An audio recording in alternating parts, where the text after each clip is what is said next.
लोकसभा चुनाव को लेकर पहली बार वोटिंग करने वाले युवा मतदाताओं में काफी उत्साह देखने मिला।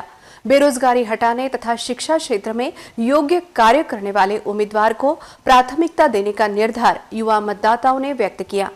देखते हैं हमारे संवाददाता सुरेश राठौड़ की एक स्पेशल रिपोर्ट। अकोला लोकसभा निवडणुकीच्या पार्श्वभूमीवर आज मतदान प्रक्रिया पार पडत आहे। अकोला जिल्ह्यातील सर्वच मतदान केंद्रावर मतदारांची मोठ्या प्रमाणात गर्दी जमलेली आहे। आपल्यासोबत काही आज युवा मतदार पण आहेत। आपण यांना विचारूया की आगामी लोकसभा निवडणुकीच्या काळावर जे ते उमेदवार निवडून देतील त्यांच्याकडून त्यांना काय अपेक्षा आहेत। मला सांगाल की आता येणाऱ्या या निवडणुकीमध्ये आज आपण मतदान करत आहात केलेलं आहे, तर आपल्याला काय अपेक्षा आहे, कशा प्रकारचा आपला उमेदवार हवा? आपल्याला हा लोकशाही चालवणारा उमेदवार हवा आहे। त्याच्यानंतर शिक्षण आणि हे जिल्हा परिषद झालेलं पाहिजे। मला सांगा की तुमचे शिक्षण काय झालेलं आहे, काय चालू? 12वी पास। 12वी पास झालेले। तुम्हाला उमेदवार कशा प्रकारचा निवडून हवा? त्यानंतर आम्हाला गव्हर्नमेंटच्या सुविधा आहेत त्या आम्हाला भेटल्या पाहिजे। आणि मेन म्हणजे हे काही लोक हे करतात, त्या मशीनमध्ये पण फॉल्ट आहे आम्हाला असं वाटते आहेच। आमचे खूप लोकांची नावं पण आलेली नाही आहेत आणि एवढे मोठे सर्व हे करून त्यांच्याच इथं मत जाते असं आमचं मत हे आहे। आणि गव्हर्नमेंटच्या सुविधा आम्हाला भेटल्याच पाहिजे। आणि गव्हर्नमेंटच्या शाळा आहे यांना पुरं प्रायव्हेट केलेलं आहे। आमच्या मुलं शिकू शकले नाही, एवढे फीस भरणं आमच्या याच्यानं होत नाही। आपल्यासोबत काही युवा मतदार सुद्धा आहेत। आपण यांना विचारूया की येणाऱ्या निवडणुकीमध्ये त्यांना कशा प्रकारचा उमेदवार निवडून हवा आहे जेणेकरून त्यांचा विकास होणार। या ठिकाणी लोकशाहीचा उत्सव साजरा होत असताना शिक्षण, आरोग्य, वीज असेल, शेतकऱ्यांच्या समस्या असेल, या ठिकाणी सक्षम उमेदवार हवा आहे। कारण की आगामी 15 वर्ष झालेले आहे की अकोला शहराचा विकास हा झालेला नाही।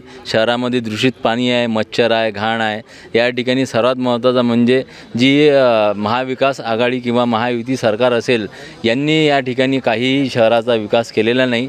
आम्हाला योग्य संस्कृत आणि सक्षम उमेदवार या ठिकाणी ज्याला शिक्षणाची नॉलेज असलं पाहिजे, शहराचा विकास झाला पाहिजे, बारामतीसारखं असं अकोला शहर हे झालं पाहिजे अशी आमची येणाऱ्या लोकसभा निवडणुकीच्या उमेदवारांना जो काही विजयी उमेदवार आहे त्यांच्याकडून अशी अपेक्षा आहे की तरुणांना रोजगार भेटला पाहिजे, महिलांना सुरक्षितता भेटली पाहिजे। आज शेतकऱ्यावर कितीतरी मोठे सारे टॅक्स या ठिकाणी लागलेले आहे। GST असेल, आपला साधा शर्टसुद्धा घेतो आपण तर याला GST लावलेली आहे। हे आता सुशिक्षित तरुणांनी किंवा या ठिकाणी हा लोकशाहीचा उत्सव साजरा करत असताना तरुणांनी किंवा मतदारांनी योग्य संस्कृत उमेदवार निवडून आणावा हीच या ठिकाणी अपेक्षा आहे।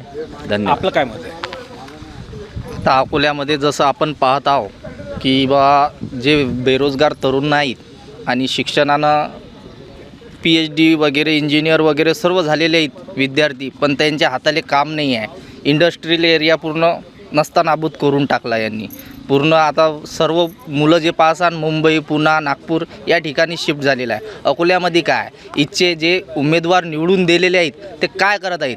तरुणांसाठी रोजगार पाहिजेत सर्वात महत्त्वाचं, जेणेकरून त्यांच्या भविष्य उज्ज्वल होणार आहे। हा माझा एक मुद्दा आहे। निश्चितच येणाऱ्या युवा पिढीला सुद्धा उमेदवार असा हवा आहे की त्यांनी सगळ्यांच्या प्रगतिशील वाटचालीकडे आपला हातभार लावावा। RRC न्यूज करता सुरेश राठोड, अकोला।